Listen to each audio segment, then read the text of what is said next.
para entender lo que significa su palabra es la persona que habla esa palabra, ¿no? Así que vamos a rogarle al Señor que nos guíe, que nos ayude. Padre, te damos las gracias por tu palabra, especialmente hoy te agradecemos por este libro, Apocalipsis, y te pedimos que tú nos ayudes a entenderlo, que nos ayudes a acercarnos a tu palabra con el corazón correcto, con la mente correcta, con el propósito correcto. Sabemos que este es un libro complicado y que ha generado muchísima confusión también, pero confiamos en tu guía, confiamos en tu amor y en tu deseo de hablar.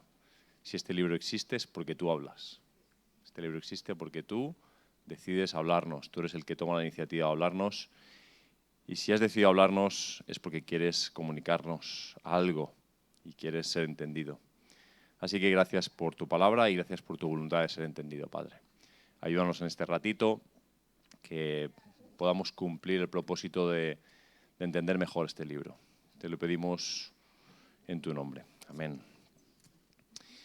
Bueno, la iglesia es afortunada y Dios da dones y hay gente que hace diapositivas también. No las he hecho yo, no os creáis que... Pero tenemos gente que trabaja y que trabaja muy bien, así que tenemos una proyección que la iremos pasando. A mí me interesaría verla, estaría guay. Pero bueno, me iré girando, no pasa nada, hay confianza. Si podéis darle, por favor, a la siguiente diapositiva, los que estáis en vídeo. Está bien ordenada y así nos ayuda. Quiero aclarar que el propósito de este estudio es que tengamos una visión de conjunto, es decir, que tengamos una orientación de lo que es este libro, cómo acercarnos a él. No voy a meterme en este estudio, que además es un estudio de un ratito, en qué significan las trompetas, qué significan los sellos, qué significa... No voy a meterme en eso. Lo que voy a meter es en el libro, el hecho literario de un libro que Dios nos ha entregado y que podemos acercarnos a él y que hay herramientas y que hay maneras de verlo en perspectiva y que después nos va a ayudar a acercarnos a los detalles, ¿vale? Pero quiero aclarar esto. Entonces empecemos por quién es el autor. Esto va a ser un estudio bíblico, yo prometí un estudio bíblico, esto es un estudio bíblico, ¿vale? ¿Quién es el autor de este libro? Bueno, dentro del libro se menciona 3 veces a Juan. Ahí en los versículos 1.1, 4.9, 28, se habla de Juan. En el versículo 9 él dice: Juan, vuestro hermano y partícipe con vosotros en la tribulación. Todo el mundo da más o menos por hecho que este Juan es Juan el apóstol, es Juan el discípulo de Jesús. Hay que decir que los padres de la iglesia más tempranos, aquí tenéis algunos datos, los que estáis aquí, claro, espera, esta silla la voy a quitar. De nada, nada, tú pedid y se os dará. Pues por ejemplo, Melitón de Sardis, padres de la iglesia, ¿vale?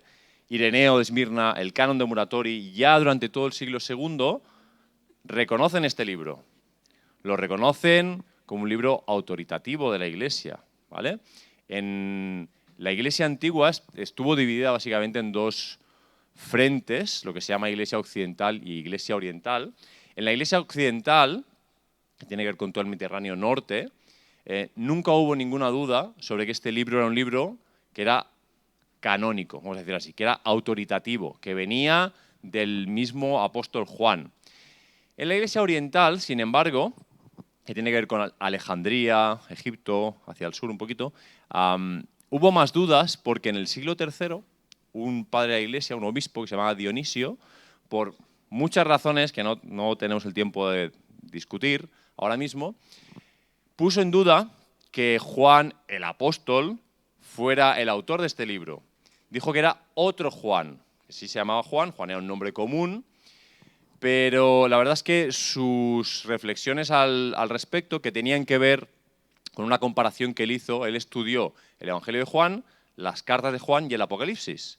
Hizo un estudio de texto y dijo, con sus conocimientos de la época, dijo que era imposible que quien había escrito el Evangelio y las cartas fuera la misma persona que había escrito el Apocalipsis, porque había diferencias teológicas, por un lado, y luego diferencias en el lenguaje, en el griego, en el uso del lenguaje. Y la verdad es que muchos autores modernos, hoy en el siglo XXI, con muchas más herramientas, siguen diciendo que es verdad, que sus apreciaciones son correctas, pero hay muchas maneras de explicar esas diferencias. El Evangelio de Juan y las cartas de Juan son más tempranas que el Apocalipsis, es decir, que hay años de diferencia entre unos escritos y los otros, aparte de que la evolución de las personas también cambia matices en cómo pensamos o en cómo expresamos las cosas. Seguramente si el Señor me da, por ejemplo, 90 años de vida, Juan vivió bastantes años, y sigo predicando muchos años, a lo mejor, si están grabadas, como todo está grabado hoy día, si veo predicaciones de cómo predicaba yo a los 60 y cómo predicaba yo a los 90, seguramente mi manera de hablar no será la misma y a lo mejor incluso los énfasis que hago predicando tampoco sean los mismos, porque las personas evolucionamos. Por lo tanto, las reflexiones de Dionisio, aun ciertas, no llevan a la conclusión necesaria de que el Juan que escribió Apocalipsis no es el apóstol. Aparte, hay muchos estudios ya hoy día que fortalecen la idea de que Juan el apóstol es el autor de Apocalipsis. Si el Juan que escribió el Apocalipsis hubiera sido otro, hubiera tenido que poner algo detrás de Juan. Es decir, hubiera tenido que ser una persona suficientemente conocida en toda Asia Menor, donde se enviaba esta carta, en el mundo de la Iglesia, como para que él pudiera decir Juan y se sobreentendiera quién era. Y no, como era típico en esa época, de Juan, por ejemplo, ¿recordáis la segunda y la tercera carta de Juan? Juan el anciano. Ese el anciano no está diciendo solo soy una persona mayor, está diciendo soy esta persona que conocéis de esta manera, porque había tantos Juanes, y esto era muy común en la época, que había como un sobrenombre, como un seudónimo, algo que ponías detrás que te identificaba, ¿no? Entonces, si este Juan hubiera sido otro Juan, lo más lógico hubiera sido que él hubiera escrito Juan el lo que fuera. Pero al decir solo Juan, se sobreentendía o la intención es que soy yo, ¿no? Soy el apóstol, soy los que todos conocéis, el Juan que todos conocéis.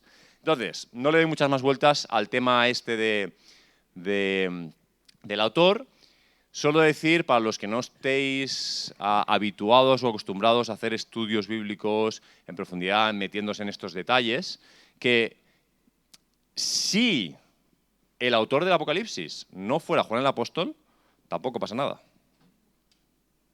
A veces estas cosas nos mueven un poquito de sitio, pero si el Señor ha dejado este libro aquí, cosa de él. Él nos ha traído este libro hasta este día como el texto que tenemos que seguir y no pasa nada, ¿vale? Pero casi todo apunta a que es Juan el Apóstol. ¿Podemos darle a la siguiente diapositiva, por favor? Os he puesto este mapa para que os orientéis. Esto es la actual Turquía y el texto de Apocalipsis se escribe, y específicamente lo vais a ver, la predicación de hoy mismo versa sobre la segunda parte del primer capítulo, donde la visión que hay se dice que se envía a las iglesias de Éfeso, Esmirna, Pérgamo, Tiatira, Sardis, Filadelfia y la Odisea. Y si os fijáis en el orden en el que yo las he tocado, no es casual, porque aunque en este mapa no se puede apreciar, los caminos marcaban esa lógica. Es decir, la persona que está hablando y diciendo estos nombres de estas ciudades en este orden es una persona familiarizada con este territorio y con estos caminos. Es como si tú eres alguien que conoce bien, a ver, solo llevo 5 años en Mallorca, si me equivoco me perdonáis, la carretera que va a Alcudia y dices, bueno, pues llévate esta carta y llévala a Marratxí, Santa María, Consell, Binissalem, Inca. ¿Encertat? Anem bé. Y lo dice en el orden correcto, porque conoce los caminos, ¿vale? De hecho, Juan estaba encerrado en el Alcatraz de la época, una pequeña isla llamada Patmos, donde cuando alguien era, pues yo que sé, un disidente político o alguien que molestaba mucho a la gente que mandaban en la época, pues lo desterraban. Y Juan, dice el texto, que veremos también hoy en el culto, que por causa de la palabra y del testimonio de Jesús, pues había sido desterrado en Patmos, que es una islita por aquí, pero es tan pequeña que no es de estas grandotas que veis. Es una isla que tiene 4 por 20 kilómetros. O sea, ¿recordáis cuando casi nos peleamos con Marruecos por una piedra que había ahí en el mar? Pues una piedra, ¿cómo se llamaba? Perejil, perejil. Pues Patmos es una islita mínima, es como un Alcatraz, ¿vale? Ahí lo tenían encerrado. Y cuando él envía las cartas, alguien tiene que ir con esas cartas, imaginaos el viaje. O sea, habría que llegar hasta tierra y en los caminos llevarían por Efespertias Arfilao. Así me lo aprendí de memoria en el seminario y todavía me acuerdo. Efespertias, así me acuerdo cuando tengo que... ¿Vale? Por esos caminos, a esas iglesias. Pasamos a la siguiente diapositiva. Lo que quiere decir que este texto, esto importa porque este texto es y no es, ya iré matizando con lo que el tiempo me dé, es y no es un escrito para la iglesia sobre los últimos tiempos, pero también es un escrito para la iglesia de estos tiempos, para los de esas iglesias. Y a veces magnificamos una de esas esferas y con eso nos cargamos una posible correcta interpretación de este texto. Porque si interpretas Apocalipsis sin darte cuenta o sin empezar por la realidad de que es una carta escrita para esas iglesias y solo lo lees como si fuera a ver qué pasará en los últimos tiempos, desarraigas totalmente el texto de su sentido, ¿vale? Por eso es importante eso. Bueno, la fecha.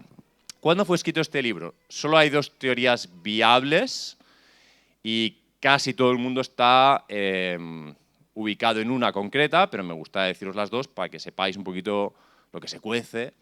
Son estas dos horquillas posibles. Una es cuando gobernó Nerón en Roma, la otra es cuando gobernó Domiciano, a final del primer siglo. Casi todos los autores, por muchas razones, están ubicados en esta y hacia el final de esta, ¿vale? Por ejemplo, una de las cosas por las que más se conoce a Domiciano, el emperador, aunque esto era relativamente típico de los emperadores romanos desde Augusto, que ellos eran el señor, eran el principal dios. El emperador era el dios que todo ciudadano romano tenía que adorar, aparte de todos aquellos que quisiera. Los romanos fueron un imperio que, a diferencia de otros imperios, en lo político fueron habilidosos, porque no se peleaban con nadie por su religión, les dejaban tener a cada uno que adorara a quien quisiera, y así no levantaban ampollas entre la gente. Pero había que considerar al emperador como el dios de los dioses. Hubo emperadores que, aunque esto era oficial, esto era la política oficial, no le dieron demasiada importancia a eso. Pero Domiciano fue justo el extremo. Fue uno que dijo, aquí estoy yo y todo el mundo dirá que yo soy el Señor y todo el mundo dirá que yo soy el Señor y el Dios, ¿vale? Entonces, eso generó en esa época mucha tensión con los cristianos, muchísima, porque él buscaba los colectivos que no se doblegaban ante su autoridad y iba por ellos. Y es una de las épocas en las que más persecución hubo. Y bueno, conocéis que de Nerón sabéis que estaba un poco zumbado y que quemó la ciudad, culpó a los cristianos. Hay muchas historias ahí, pero a Domiciano se le conocía, en parte, como el segundo Nerón.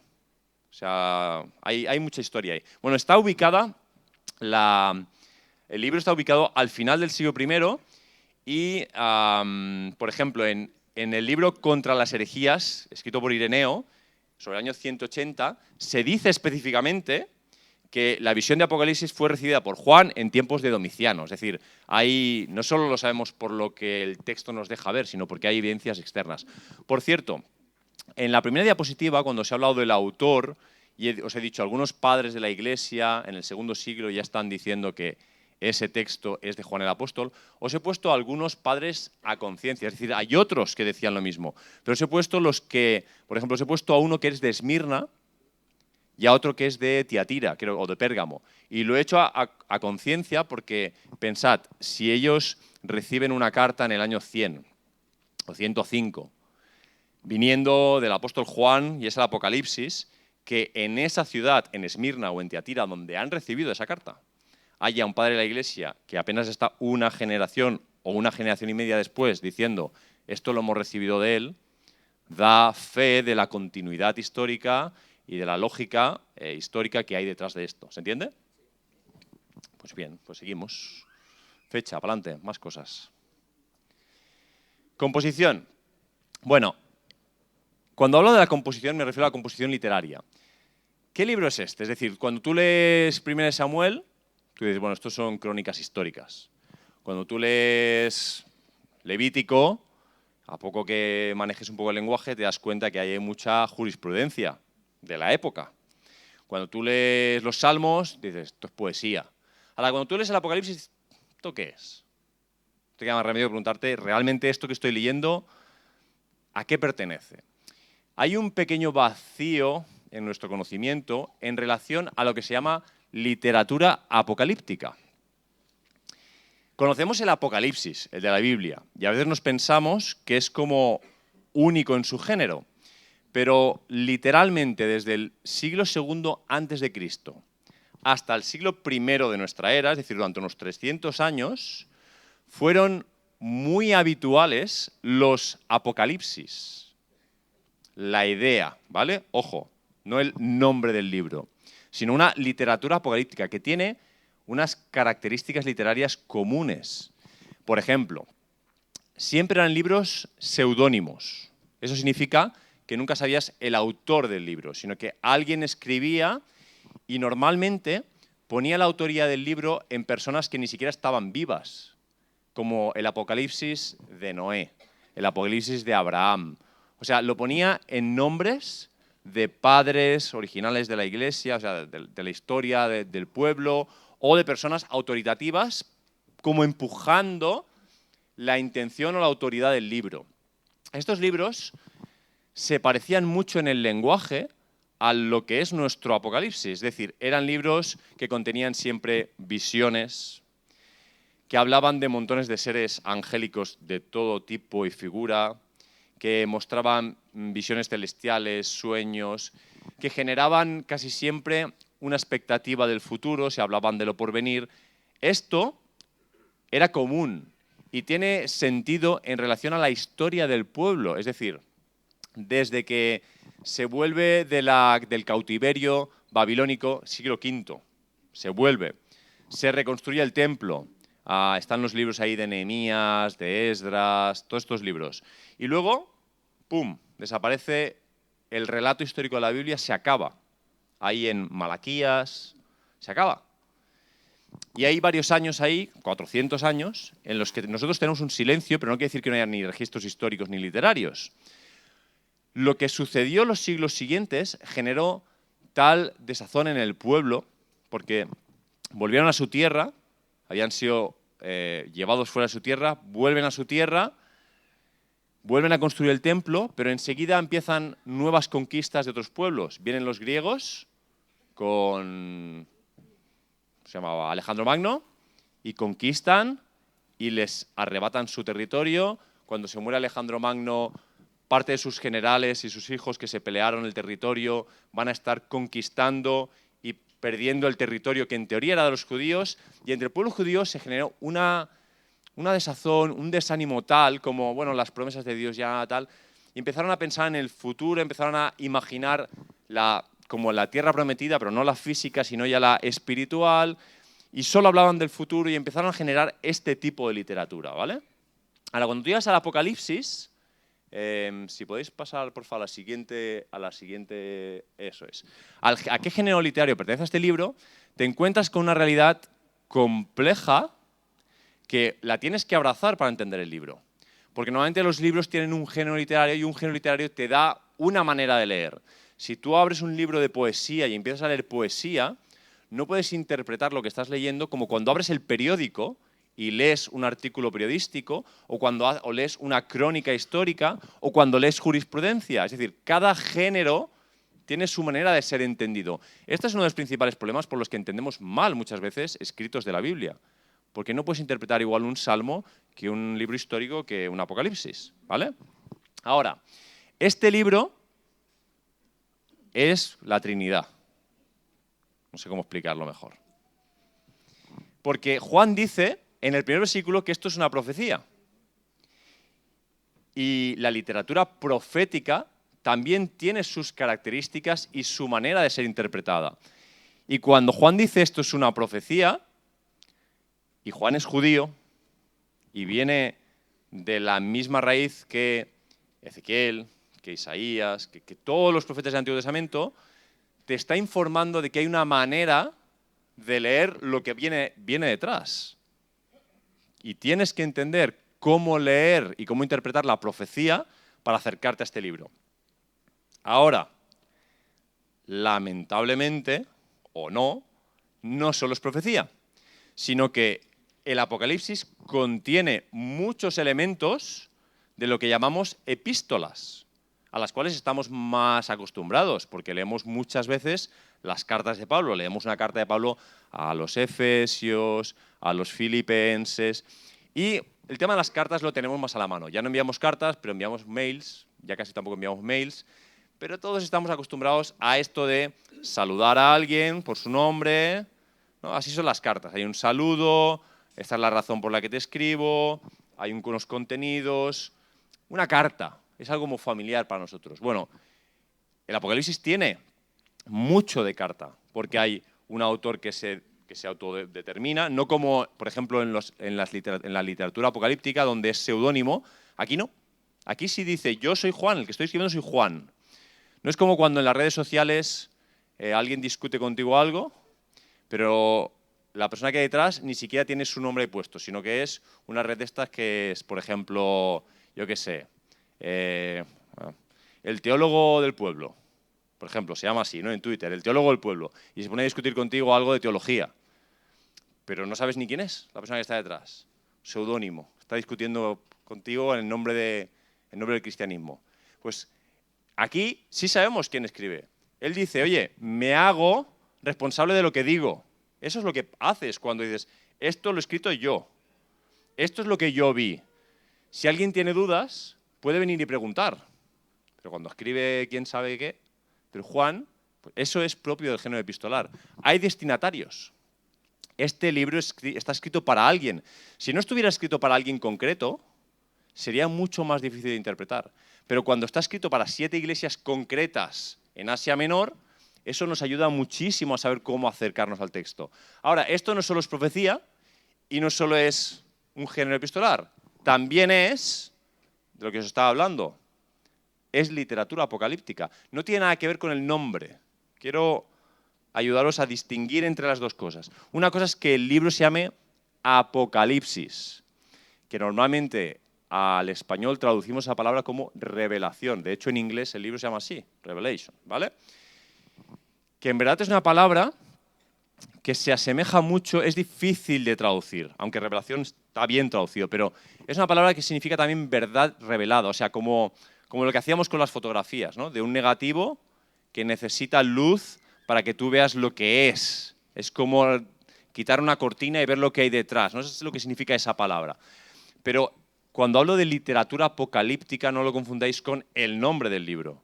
Cuando digo género literario, esto es profecía, esto es epístola y esto es literatura apocalíptica, es que muchas de las cosas que encontramos en el Apocalipsis, en nuestro libro, tienen muchísimo en común con cómo se escribían los apocalipsis de la época. Es decir, el autor está escribiendo en un género que en su época es conocido. No sabría qué asemejarlo. Es como a lo mejor si escribes algo ahora en, yo qué sé, novela negra de misterio, a lo mejor ese tipo de novelas no existían en el siglo XV, pero en el siglo XX hay muchos autores que escriben ese tipo de novela policíaca con unas características y tú escribes algo y utilizas las características de ese género para explicar algo. ¿Se entiende? Bueno, esto que tenéis justo delante hace que no podamos interpretar Apocalipsis de cualquier manera, sino que hay que acercarse de acuerdo a esta realidad. Siguiente diapositiva. ¿Estáis bien? Simbolismo. Una de las principales características de la literatura apocalíptica. En el primer versículo del libro, que lo tenéis aquí a la izquierda, os lo leo aquí mismo, dice, revelación de Jesús, el Mesías, que Dios le dio para manifestar a sus siervos lo que debe suceder en breve y la declaró, veis que la palabra está mayúscula, ahora os digo por qué, la declaró enviándola por medio de su ángel a su siervo Juan.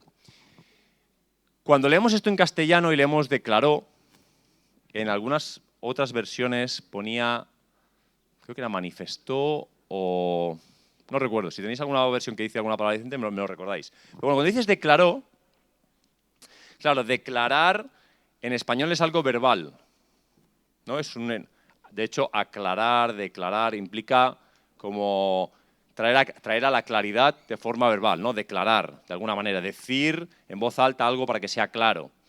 Pero la palabra que hay detrás es una palabra que, por ejemplo, ya está usada en el Antiguo Testamento cuando se traduce al griego. Por ejemplo, en este texto. ¿Recordáis a Nabucodonosor? ¿Recordáis que Nabucodonosor tiene sueños y que no entiende? Y que luego viene Daniel y se los explica. Bueno, por ejemplo, esto es un extracto de Daniel capítulo 2, versículo 28 y versículo 45. Dice, pero Dios, que revela misterios, el cual hace conocer al rey Nabucodonosor lo que ha de acontecer en los postreros días, fijaos que se parece esto un poco a los postreros días, al Apocalipsis. El gran Dios ha mostrado, esa palabra que está en mayúscula, al rey lo que ha de acontecer en lo porvenir. Esa palabra es la misma, ¿vale? Vais a ver qué sentido tiene esto. La palabra, en griego, palabreja, semaion. ¿Qué me importa semaion? Bueno, el Apocalipsis lo escribe Juan. Seguidme. El Evangelio de Juan es mucho más conocido. Lo tenemos más por la mano. En el Evangelio de Juan hay señales. Recordaréis, por ejemplo, Juan capítulo 2, las bodas de Caná, cuando dice, y este es el principio de señales, y esta fue la primera señal, convertir el agua en vino, y esta fue la segunda señal, y en el libro hay un total de 7 señales. Nota a pie de página. Juan está obsesionado con los septetos, con los grupos de 7. Todo lo convierte en grupos de 7, ¿vale? Era la homilética de la época. En vez de 3 puntos había 7. Bueno, él dice señales. La palabra que hay detrás de señales es esta palabra que os estoy diciendo, semaino, es de la misma. Imagínatela hecha verbo, como en inglés, que las palabras son nombre y verbo. Play es jugar, pero play es juego, pero play es jugar, ¿no? Pues lo mismo en el griego, es decir, semaino es señal, semainon sería como señalar. Señalar.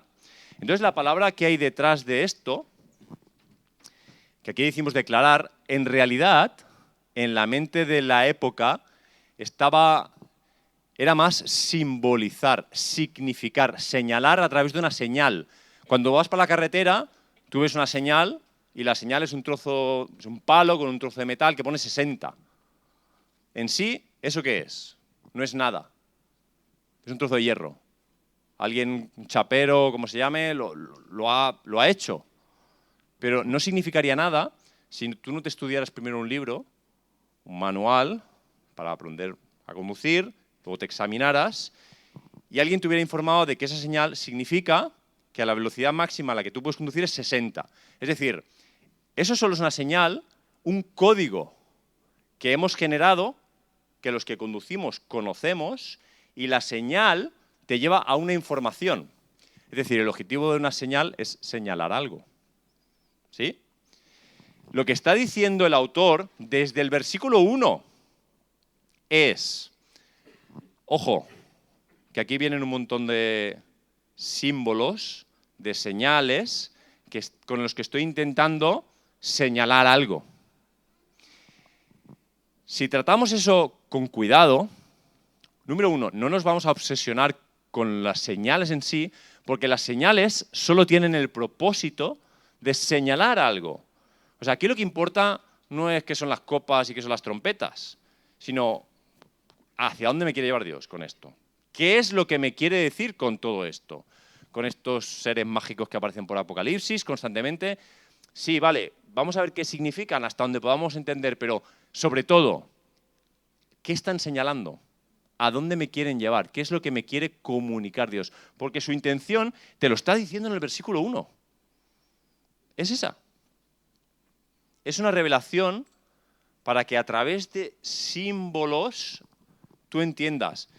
Y si te cuesta de captar un Apocalipsis, míralo en Daniel. En Daniel no hay duda, porque, por ejemplo, Dios le muestra una estatua, que si oro, plata, no sé qué, una estatua con partes, y él dice, bueno, ¿y esto qué? O sea, ¿Qué significa? Y Daniel viene y le cuenta, pues esto es, esto y aquello y lo otro. Es decir, aquí el valor no es el valor de la señal, sino es dónde está señalando. La señal es un objeto, es un medio. Y es normal que Apocalipsis haya generado todo lo que ha generado. Cuando nos quedamos en las señales, como si las señales fueran el todo, cuando el propósito de las señales, si la señal pone 60, pero tú vas a 90, la señal se queda sin valor.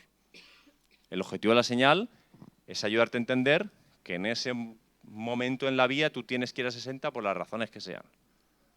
Entonces tú empiezas a ir a 60 porque la señal te está orientando, te está guiando, ¿no? Bueno, el simbolismo, algo que es necesario pasar por ello. Luego diré algo más en la prédica sobre esto. Siguiente diapo, ¿cómo vamos de tiempo? Vamos bien. Vale, ¿qué hay en Apocalipsis? ¿Qué contenidos hay?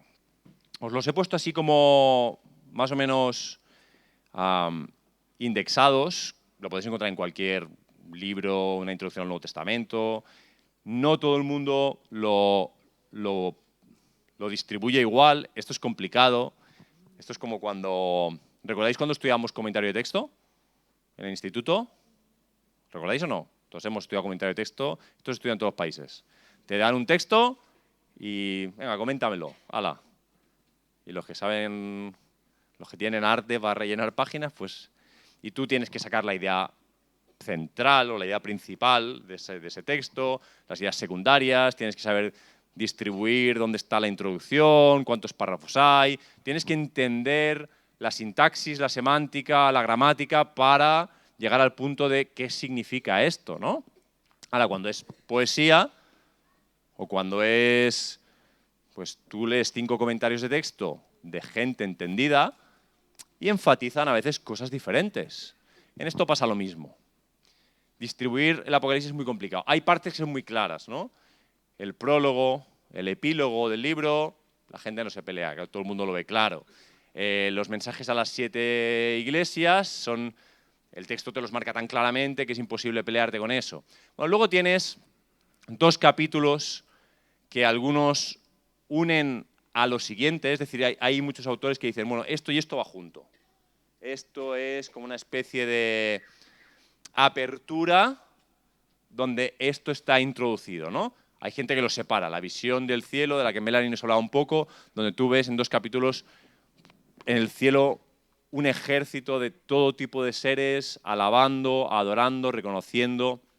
Y luego ya vamos con los sellos, y hay 7 sellos, ¿sabéis lo del 7, no? 7 sellos, 7 trompetas. Si tú crees que esto es un accidente, es que no has escrito nada. 7 trompetas. Luego hay una serie de historias, nunca las has contado. ¿Cuántas historias hay aquí? Si las cuentas, 7 historias, 7 copas. Y luego hay una parte final desde el capítulo 17 que yo aquí he puesto en general, por ejemplo, como un autor que tengo ahí, el triunfo de Dios, del 17 al 21, pero luego hay una distribución, por ejemplo. ¿Qué hay ahí? En verdad hay un montón de cosas. Ahí está el juicio a Babilonia, la vindicación de la iglesia, la batalla final, Armagedón, ahí está el reinado de los santos, el juicio final, todo eso está ahí. Hay autores, adivinad qué dicen algunos autores, que aquí hay, ¿cuántas cosas? Si tú quieres, te puedes obsesionar más que Juan. Es decir, esto voy a encontrar 7 en todos lados. Yo no lo voy a forzar tampoco, pero si quitas el prólogo y quitas el epílogo, según cómo construyas el Apocalipsis, adivina cuántas partes te da. Ya está, no voy a decir más. Si creéis que es una exageración, no habéis estudiado el Evangelio de Juan apropiadamente. ¿Sabéis cuántas señales hay en el Evangelio de Juan? 7. ¿Recordáis a Jesús diciendo, yo soy el pan de vida, yo soy... ¿Qué más? La luz del mundo, yo soy... ¿Cuántas veces creéis que dijo eso? 7. Aparte, otras veces dijo yo soy y no añadió nada detrás. Buscamos a yo soy. ¿Cuántas veces creéis que lo dijo? 7. Hay discursos en el Evangelio de Juan. ¿Cuántos creéis que hay? Puedo seguir, ¿eh? Juan era un obseso. Todo tenía 7 que en la numerología bíblica representa la perfección, representa a Dios. Todo lo que escribió este hombre, de 7 en 7, como los enanitos. Si no, no escribía. ¿Puede ser que no fuera Juan el Apóstol el que escribiera esto? Puede ser, pero si alguien lo hizo, estaba copiando, un poquito. Estaba mirando el examen ahí de al lado. Bueno, la estructura, os digo, se puede distribuir de otras maneras. De verdad hay autores, hay gente que estudia años este libro, solo este libro, y llega a conclusiones diferentes que otros que estudian años este libro. Y no hablo de cualquiera, hablo de gente que no solo tiene la formación, sino que tiene el Espíritu del Señor y buscan comprender el libro para ayudarnos a toda la Iglesia a comprenderlo. Y hay matices. Y eso ya debería enseñarnos algo. Ya debería enseñarnos dónde están nuestros límites. O que llevemos 2000 años, todos los creyentes que hemos pisado esta tierra, leyendo este texto, haciendo lo mejor de nuestra cabeza y de nuestro corazón por comprenderlo y teniendo opiniones diversas sobre cómo interpretar algunas cosas de este libro. Esto ya debería ponernos en nuestro sitio y que nos acercamos al libro de otra manera. No con el ánimo de descuartizarlo como si estuviéramos en el laboratorio para ver dónde está la razón, sino con el corazón de decir, bueno, ¿qué quieres decirme, Dios, con todo esto? ¿Qué quieres decirme? Algo tienes que decirme con esto. Yo quiero saber qué quieres decirme. Y con esa actitud las cosas a veces son un poco distintas. Siguiente diapositiva. ¿Qué más queda? Vale. Vamos con cosas que pueden parecer muy técnicas, pero no pretendo que sean técnicas, pretendo que traigan luz, en verdad, ¿vale? Os estoy hablando de la historia y la interpretación. Hay 2000 años de interpretación de este texto. Sería casi ridículo por nuestra parte ignorar 2000 años de creyentes interpretando el texto. Y decir, vamos a leerlo nosotros, que nosotros sí que vamos a entenderlo, no como ellos, ¿no? Ahora, cuando tú estudias cómo la gente durante 2000 años ha interpretado este libro, llegas a estos grupos de enfoques, maneras de leer el libro, ¿vale? Que alguien les ha puesto nombre, lo importante no es el nombre, lo importante es que entiendas la idea. Hay un colectivo de personas que ha interpretado el libro bajo esto de preterismo, que significa pasado, el pretérito, ¿no? El pasado, donde el cumplimiento de todo está en el pasado. Es decir, hay gente que lee el libro y dice, bueno, este libro se escribe para 7 iglesias de Asia Menor de esa época que estaban pasando persecución y todo eso simbólico que hay detrás está refiriéndose a las cuestiones políticas de la época. Sabéis que decimos, pues bueno, Babilonia es Roma y las 7 copas son las 7 leyes que puso tal gobernante que iban en contra de los cristianos y tal. Bueno, hay gente que interpreta todo como esto sucedió en el pasado. Era para el pasado. Esa interpretación para mí es un poco limitante, es un poco reduccionista, porque el propio libro dice en varias ocasiones lo que está por venir. Pero bueno, esa gente interpreta ese porvenir en un tiempo de futuro inmediato. Lo que está, de hecho, el versículo 1 dice, para manifestar a sus siervos lo que está por suceder en breve. Entonces dicen, ¿ves? Y el libro lo dice claramente. Entonces, que sepas que hay muchos cristianos que honestamente dicen, todo esto no es el futuro. Esto es simbología de lo que ya sucedió en el siglo I, siglo II, en Asia Menor, con los hermanos que vivían en aquellas iglesias. Que lo sepas, ¿vale? Que esta es una manera de interpretar el libro. Otra es casi lo contrario. En verdad, toda esa visión que Dios le da a Juan sí utiliza una realidad presente de unas iglesias locales que están en esa región, Asia Menor, pero todo es el futuro. Desde el capítulo 4 o desde el capítulo 6, depende con quién hables, todo lo que está escrito, lo que pretende decirte es lo que va a pasar en los tiempos finales.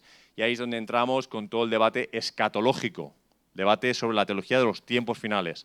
Si el milenio son 1000 años o no, si pre o post, la tribulación de la iglesia en medio, antes o después, y toda esa serie de cuestiones que tienen valor, pero solo os digo, hay gente que solo está mirando eso, solo es como, para esto es Apocalipsis, este es el propósito. Otra, history, ahí, cachis, esto delata al autor. Esto habrá que corregirlo. Historicismo, Historicismo. No pasa nada, somos hermanos en la fe, todos. Historicismo. De historia. ¿Qué opinan muchos? Opinan que las 7 iglesias de Asia Menor, aun siendo reales, existían, son una representación de la iglesia a lo largo de la historia. Me explico. Me explico inventando, para ilustrar. Éfeso, que es la primera, es la iglesia primitiva. Esmirna es la iglesia de la época de la caída del Imperio Romano. Pérgamo es la de la Edad Media. Tiatira es la del mundo moderno con la Ilustración, y así. Como que en su conocimiento de la historia, Dios ha dejado escritas las tendencias espirituales, los movimientos que van a ir produciéndose a lo largo de la historia, y si tú lees con cuidado en cada carta, puedes darte cuenta de los pecados de cada momento histórico, y ahí está la exhortación de Dios, etcétera, etcétera. Entonces ahí tienes un libro que en verdad está produciendo una intención de que tú puedas comprender la historia de la humanidad. A mí esta me parece un poco pretenciosa. Con cariño lo digo, O sea, creo que puede que haya algo, pero más como en este punto que os voy a explicar ahora, más que como en este. Más que intentar decir, no, Éfeso es la iglesia, porque si Éfeso es la iglesia primitiva, y esos eran los pecados de esa época y tal, ya tiene menos que decirte a ti. Esto era lo que pasaba entonces, pero lo que pasa ahora igual ya no tiene nada que ver, ¿no? Ahora vuelvo un poco a esto, pero esta de idealista o idealismo, lo que pretende decir del libro Apocalipsis es que no importa tanto la historia real, no es que sea contraria a esta, pero esta está arraigada en la historia. Mientras que la otra dice, no importa tanto siglo I, siglo V, si Asia Menor, Europa, América. Aquí la idea es transmitir principios espirituales que tú puedes ir captando en el texto y que son aplicables a todos los tiempos, son universales y valen para la iglesia del primer siglo y valen para ahora, etcétera. Y ese es el enfoque con el que hay que mirar Apocalipsis. Os digo, creo que ni solo pasado ni solo futuro, ni arraigado a la historia ni desarraigado de ella. Creo que todas estas lecturas de Apocalipsis tienen un valor. Es decir, hay un principio hermenéutico, es decir, interpretativo de la Biblia que tú no te puedes saltar. Ningún texto de la Biblia puede significar algo diferente a lo que significó para los primeros lectores o oyentes.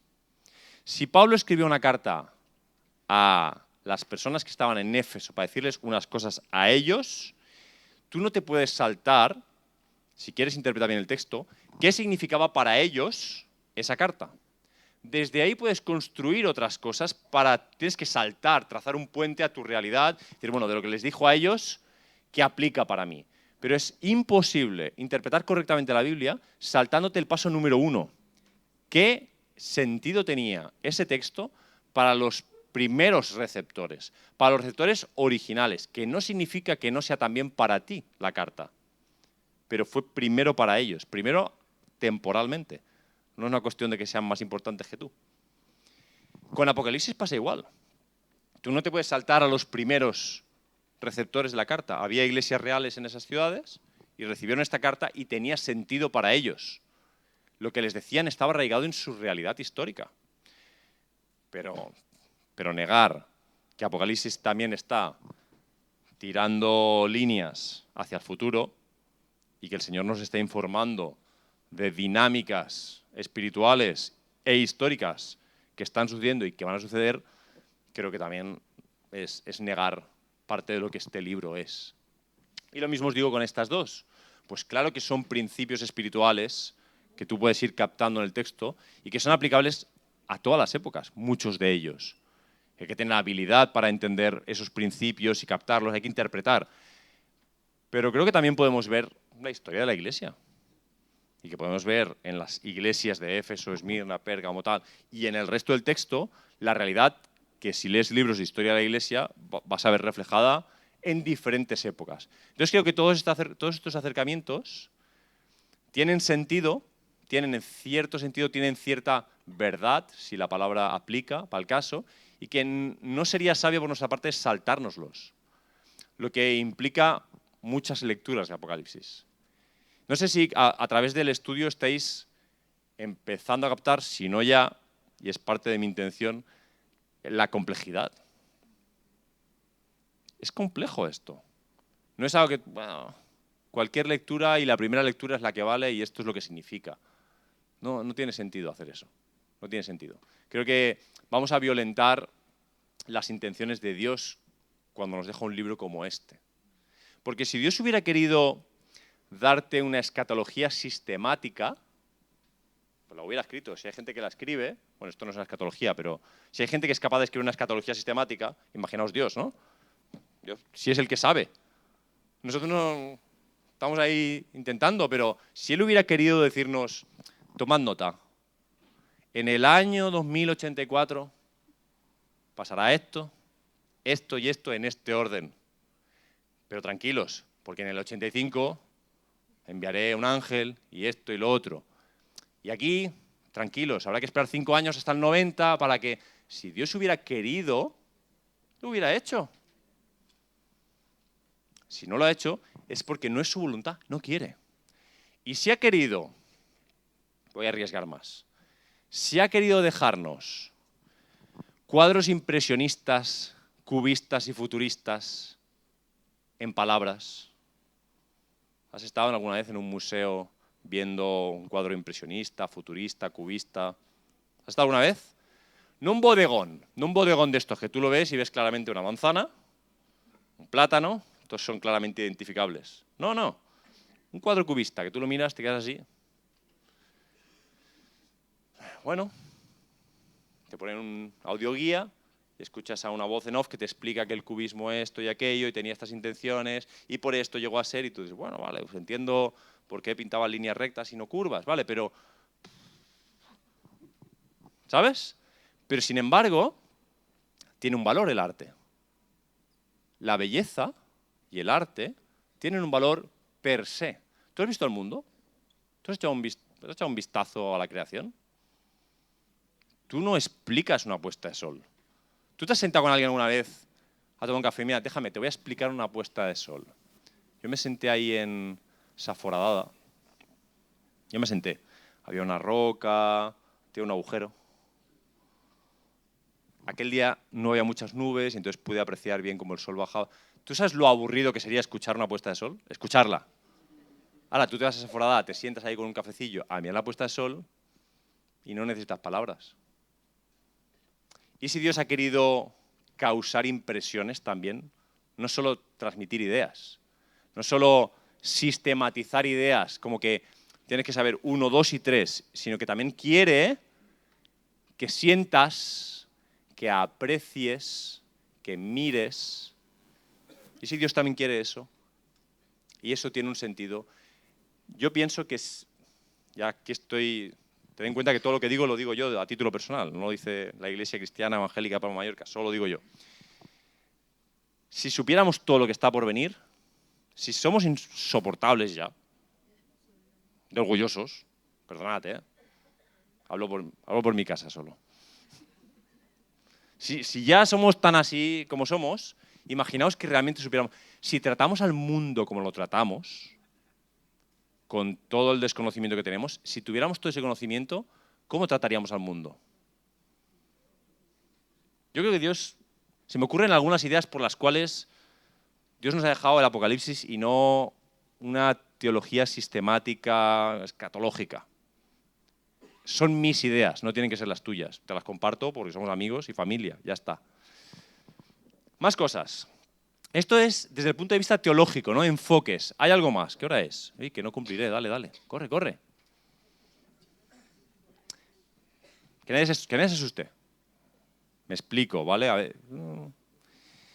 Ahora, historia de interpretación, pero desde el punto de vista de la estructura. Hay gente que en vez de basar las cosas en la teología, como esto es literatura, la estructura de los textos, algo que se estudia, te informa muchas veces de las cosas. Esto hay que ser lingüista, hay que tener alguna especialidad en lenguaje, pero hay mucha gente que lo que hace es estudiar la estructura del texto, porque la estructura del texto, de forma velada, te informa de la estructura de la cabeza del autor. Os pongo algún ejemplo. Hablamos diferentes idiomas. Está estudiadísimo cómo diferentes idiomas generan diferentes formas de pensar. No es casualidad, te he visto Manu y se me ha venido a la mente el ejemplo, no es casualidad que la gran mayoría de filósofos o teólogos del siglo XIX y del siglo XX sean alemanes. Hay mucho teólogo alemán por metro cuadrado en ese tiempo. La estructura de su lenguaje se ha demostrado que facilita determinado tipo de reflexión. Eso no quiere decir que los otros lenguajes no, solo estoy intentando ilustrar el hecho de que la estructura como hablamos indica cosas de cómo pensamos. Entonces hay gente que se acerca a un texto y en vez de mirar si copas o trompetas o tal, dice, bueno, ¿dónde empieza y dónde acaba esto? ¿Dónde puedo separar? Y estructuran el texto. Bueno, cada uno de los colores son cada uno de los septetos. Ni siquiera he puesto nombres porque da igual. Imagínatelo, tú imagínatelo. Y copas, sellos, trompetas, cítaras. 7, 7, 7, ¿vale? Da igual. Hay gente que explica así el Apocalipsis. Dice, bueno, cuando empieza con las 7... ¿Cuáles son las 7 primeras? Los sellos, ¿no? Vale. Imagínate que están aquí. Dice, cuando empiezan los sellos, empieza una historia. Es decir, está relatando una historia y va relatando hasta el 7º sello, y cuando acaba, en verdad, el autor lo que está haciendo es, aunque tú no lo ves en el texto, rebobinar y explicarte la historia ahora con 7 trompetas, la misma historia, otra versión de la historia. Explicada. Y luego, cuando acaba las trompetas, rebobina y con 7 historias, que si la mujer y el dragón, que si tal, la misma historia. Es como que te estuvieran repitiendo la misma historia en paralelo, por eso se llama en paralelo esto, ¿vale? De nuevo, no importa el nombre, los nombres, no, sino la idea. Es como que es una sola historia que te la están explicando varias veces a ver si en alguna la pillas. Ese es un poco el concepto. Siguiente. Otros dicen, no. El Apocalipsis no va así. Esto es como cronológico. Primero van los sellos, luego va lo otro y luego va lo otro. Y es verdad que una cosa va detrás. No es una repetición con otro lenguaje, con otros símbolos. No, es una cuestión cronológica ordenada, de principio a final. Siguiente. Hay gente que dice, no. Ni lo uno ni lo otro. Esto es como una superposición. Es decir, recapitula en parte para recogerte. ¿Sabes cuando ves una serie de televisión o en Netflix y tú ves una serie, ves un capítulo, pero el siguiente capítulo lo ves a la semana siguiente y tú no te acuerdas de todo? Entonces, el segundo capítulo empieza con 30 segundos diciéndote anteriormente en Apocalipsis y te explica las 4 ideas principales, ¿no? Pues te están diciendo, después de los 7 sellos, lo que hacen es reengancharte recordándote algunas cosas y seguir y ir más lejos en la serie. Y así, y así. Y te va llevando Apocalipsis poco a poco, reenganchándote donde te pierdes, te coge, te reexplica algo y te lleva más adelante. Como si fuera un zoom que se va abriendo. Una imagen que tú has visto súper panorámica, muy grande, y no puedes apreciar, entonces la abren un poquito más, y más todavía, y cada vez más, y cada vez vas viendo más al fondo. ¿Se entiende? Son ideas, son estructuras. Siguiente. No, esto es más complicado. Aquí ya he puesto ya sellos trompetas porque yo mismo me perdía. Ya me perdía aquí en esta. Es esto que os estaba explicando, en verdad ya lo estaba mezclando con esta siguiente, porque es una estructura, es condensación, o sea, esta incluye el tema de la condensación. Me explico. 7 sellos, ¿sí? Y para ti en el texto a lo mejor ocupan 2 capítulos. Y el 7º sello ocupa la misma parte que el 6º o el 5º. Pero esta idea de estructura dice, no, en verdad, el séptimo sello, el séptimo, que siempre tiene una significación en el Apocalipsis, que el séptimo es como que abre otra realidad, aunque tú lo ves así de corto, dice, ahora te voy a explicar el séptimo sello. Y el séptimo sello son las 7 trompetas. ¿Entendéis la idea? Y en la séptima trompeta es como que ¡buah!, se desenvuelve la cortina y lo que encuentras son las 7 historias. Y la séptima historia significa las 7 copas. Y luego ya hay 2 opciones, con lo que son colores iguales, o que sea el Armagedón, la tribulación de la iglesia, como que sea igual en una condensación, o que ya sea el final de la historia. ¿Vale? Y me parece que queda otra. ¿La veis, porfa? Con perspectivas. Es muy parecida esta. Es muy parecida. Es una de las 2 versiones de la anterior. Mejoraré las imágenes para la próxima vez. La idea es, para mí es la idea de lo que importa. No importa ni que os acordéis de esto y nada, sino la idea de que ni siquiera podemos saber si Apocalipsis es una historia cronológica o es una historia, como muchas películas que hacen flashbacks, ha sido más rápida que tú, que estás en un momento y en la película tú ves, porque te lo hacen ver claramente, te ayudan a ver que es un flashback, o que te meten en la mente de alguien, o que cambia la perspectiva, la película la está contando un narrador y de pronto empieza a contártela uno de los protagonistas y luego vuelve a ser el narrador. Todo eso cuesta mucho verlo en el texto, pero puede estar en el texto. De hecho, el propio capítulo 1, por ejemplo, del que hablaremos un poquito más hoy, Juan está hablando, yo, Juan, por aquí, por allá, por acá, y de pronto, ¡pum!, está hablando Jesús. Y dijo, y entonces habla en primera persona Jesús. Si tú no te das cuenta de quién está hablando en cada momento, no entiendes nada. Si no sabes cuándo habla Juan y cuándo habla Jesús, apaga y vámonos. En el capítulo 1, la segunda parte del capítulo, es bastante sencillo, porque algunas Biblias te lo pintan de rojo incluso, pero porque además, yo, Juan, o Jesús dice, yo soy el alfa y el omega, y tú dices, esto no es Juan, el alfa y el omega no es Juan. Esto es sencillo, pero hay otras partes donde no es tan sencillo ver aquí quién está hablando. Es el ángel que da la visión, es Juan explicando la visión, en qué punto estamos. Entonces, esto es importante. Acabo porque Apocalipsis no se acabará nunca, lo sabéis, ¿no? Su palabra permanecerá, así que yo acabo. 5 claves de interpretación, 5 ideas. Yo quiero ser productivo, o sea, es un estudio bíblico, pero quiero dejaros con algunas claves que os puedan ayudar. Creo que hay cosas que ya puedan ayudaros, pero que os ayuden a interpretar, ¿vale? Que son claves esenciales del texto. Número 1. Esta ya la he adelantado. Soy experto en hacerme spoiler. Contexto de la persecución. Este libro está escrito en ese contexto. Si tú intentas leer este libro olvidando que el libro lo escribe alguien que está siendo perseguido y se lo escribe a gente que está siendo perseguida por causa de la palabra y el testimonio de Jesús, dice Juan. Si tú olvidas eso, el libro se va a deslizar por cualquier pendiente, la que tú quieras. De hecho, cuanto más simbolismo tiene un libro, más opciones tienes para interpretar lo que tú quieras. Esto es fundamental. El libro tiene un ancla en la historia, aunque sea una. Segundo, esto fue uno de los puntos principales de la predicación de Melanie la semana pasada, y yo no sé cómo sobreenfatizar esto lo suficiente. Este libro es un libro cristológico, no es un libro principalmente escatológico. Que un libro tenga una cantidad de material, vamos a decir 50%, 60% de material que puede ser interpretado como escatológico, es decir, sobre los tiempos finales, no significa que eso sea lo más importante del libro. Lo más importante del libro es Cristo. Y no hay manera de enfatizar esto lo suficiente. De hecho,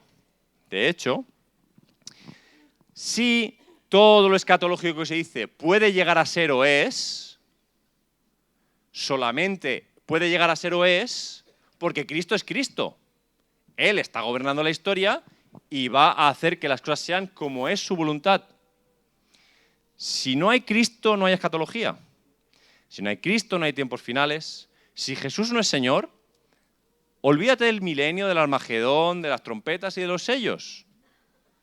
Si lees este libro en clave escatológica, olvidándote de que el suelo que pisas es Cristo, no va a tener ningún sentido el libro. Te vas a convertir en uno de estos que lee cartitas o mueve las manos sobre la bola a las 2 de la mañana en cualquier canal local. ¿Has visto estos que...? Hola Mario, cuéntame. Tú tienes una novia que no te quiere, ¿verdad? Bueno, ya sabéis cómo funciona esto, ¿no? Sin Cristo no hay futuro directamente. Tercero, soberanía de Dios. Está vinculado a esto. Hay mucha teología, de lo que se llama teología propia, sobre quién es Dios Padre. Dios es el Dios de la historia. Y Apocalipsis te está diciendo, desde la primera palabra hasta la última, yo soy el alfa y la omega, el principio y el fin. Nada sucede, nada, si yo no lo permito. Nada.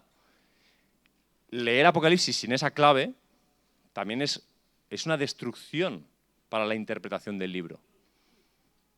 No es como, pero ¿cómo?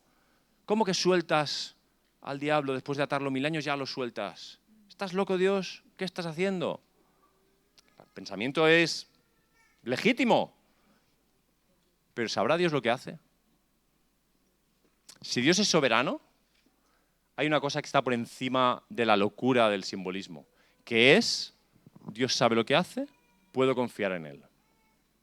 Si puedo confiar en Él en la literatura histórica, debo confiar en Él en la literatura profética o apocalíptica también.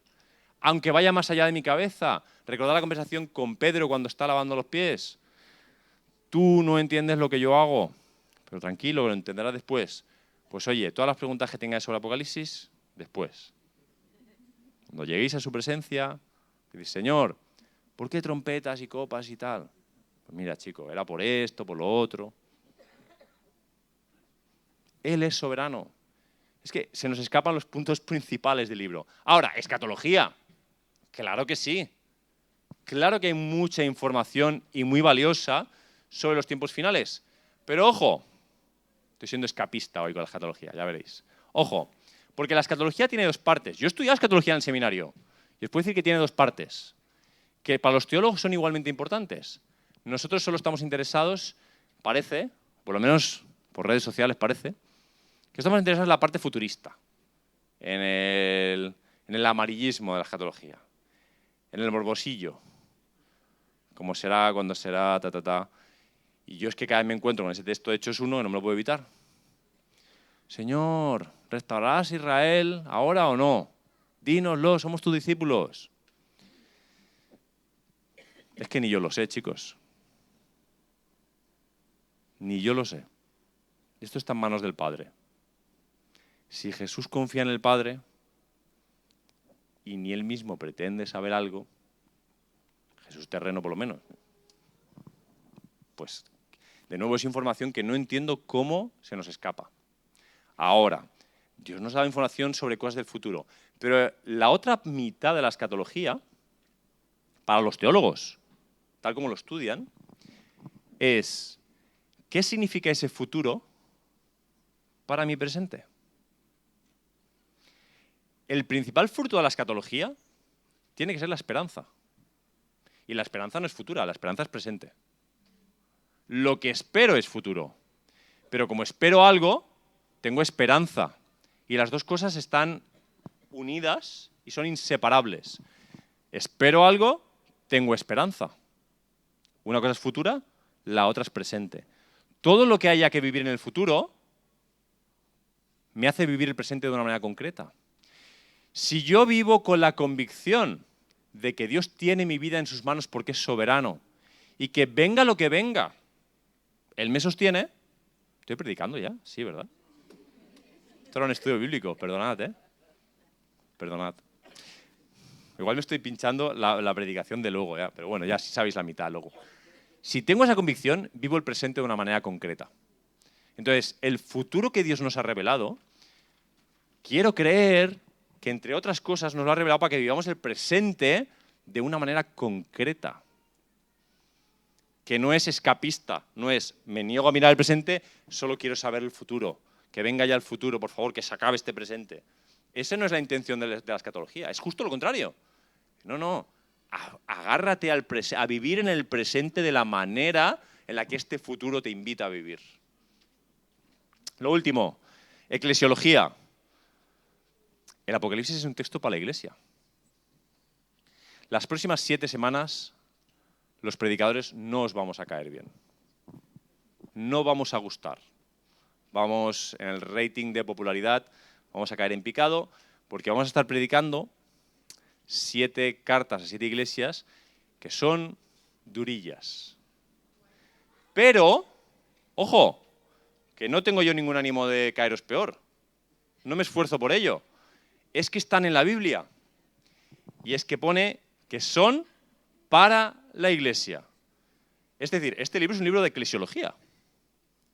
Esto es una carta, un texto para la iglesia, para que la iglesia sepa cómo vivir en el presente a pesar de la persecución y a pesar de que hay un futuro o a sabiendas de que hay un futuro. ¿Sí? Lo vamos a dejar porque en 20 minutos empieza el culto, ¿os parece? Esto no tiene ruegos y preguntas, lo siento, pero no voy a permitir que empecéis con las trompetas, los sellos, no voy a permitirlo. Habrá más ocasiones, vamos a descansar un poquito y en 20 minutos empezamos el culto. ¿Sí?